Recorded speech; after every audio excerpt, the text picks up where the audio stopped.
તુલસીદાસજી એ પંક્તિ આપને કહું.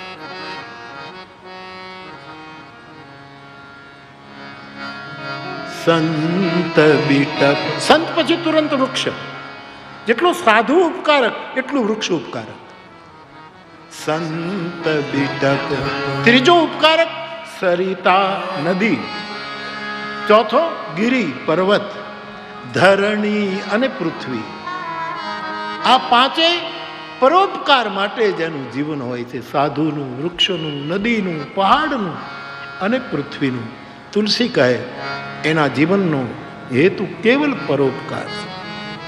તો પ્રત્યેક કાંડમાં કેટલા વૃક્ષોની માહિતી માનસમાં પડી છે સાહેબ.